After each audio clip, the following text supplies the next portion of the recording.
ഈ ഒരു വീഡിയോ ഒന്ന് കാണണം കേട്ടോ. ന്യൂസ് ചാനലൊക്കെ വന്നതാണ്, നമ്മുടെ മലയാളത്തിലെ പ്രമുഖ ന്യൂസ് ചാനലൊക്കെ വന്നതാണ്. ഇതിൻ്റെ ക്യാപ്ഷൻ എന്താണെന്ന് അറിയാമോ? ആംബുലൻസിന് തടസ്സമായി ജീപ്പുകാരൻ, അതായത് ആ മുന്നിൽ പോണ ജീപ്പുകാരൻ. ഇനി ഈ ഒരു ന്യൂസിൻ്റെ ഒക്കെ താഴെ വന്ന കമൻറ്റുകളുണ്ടല്ലോ, അതിൽ ഈ ആംബുലൻസ് ഡ്രൈവറിനെ വിമർശിച്ചിട്ടാണ് വന്നിട്ടുള്ളത്. കാരണം അവർ പറയുന്നത് ആംബുലൻസിന് ആ ഒരു ജീപ്പിനെ ഓവർടേക്ക് ചെയ്യാനുള്ള ഒരുപാട് അവസരങ്ങളുണ്ട്, പക്ഷെ അതൊന്നും ആംബുലൻസിൻ്റെ ഡ്രൈവർ ചെയ്യുന്നില്ല. ആ ഡ്രൈവർ വളരെ സ്ലോവിൽ ാണ് പോണത്. ഇതിനേക്കാളും നല്ലത് ആംബുലൻസ് ഓടിക്കുന്നതിനേക്കാൾ നല്ലത് സൈക്കിളൊക്കെ ഓടിക്കുകയാണ്. ആ ജീപ്പിന്റെ 7 അയലത്ത് പോലും എത്തണില്ല എന്നുള്ളതാണ്. കാരണം ആംബുലൻസ് ഒക്കെ ആകുമ്പോൾ നമുക്കറിയാം അത്യാവശ്യം സ്പീഡിലൊക്കെ പോവേണ്ടതാണ്. പക്ഷെ ആ ഒരു ജീപ്പിന്റെ 7 അയലത്ത് പോലും എത്തുന്നില്ല. ആ ജീപ്പിനെ ഓവർടേക്ക് ചെയ്ത് പോകാനുള്ള ഒരുപാട് സാഹചര്യം ആംബുലൻസിനുണ്ട്. പക്ഷെ എന്നിട്ട് പോലും ആ ജീപ്പിന്റെ 7 അയലത്ത് എത്തുന്നില്ല എന്നുള്ള രീതിയിലൊക്കെയാണ് ആളുകൾ കൊടുക്കുന്ന വിമർശനം.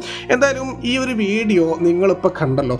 ഇത് കണ്ടതിന് ശേഷം നിങ്ങൾക്ക് എന്താണ് തോന്നുന്നത് എന്നുള്ളത് സത്യസന്ധമായിട്ടൊന്ന് രേഖപ്പെടുത്തുക. ഇവിടെ ആ ഒരു ജീപ്പുകാരൻ ആംബുലൻസിന്റെ വഴി മുടക്കിയിട്ടുണ്ടോ, അല്ലെങ്കിൽ ആംബുലൻസ് സ്പീഡ് കുറവായതിന്റെ പേരിൽ അവിടെ എത്താത്തതാണോ എന്നുള്ളതൊക്കെ ഒന്ന് തീർച്ചയായിട്ടും എൻ്റെ കമന്റ് ബോക്സിൽ ഒന്ന് രേഖപ്പെടുത്തുക. കാരണം നിങ്ങളുടെ കമന്റുകൾ വിലപ്പെട്ടതാണ്.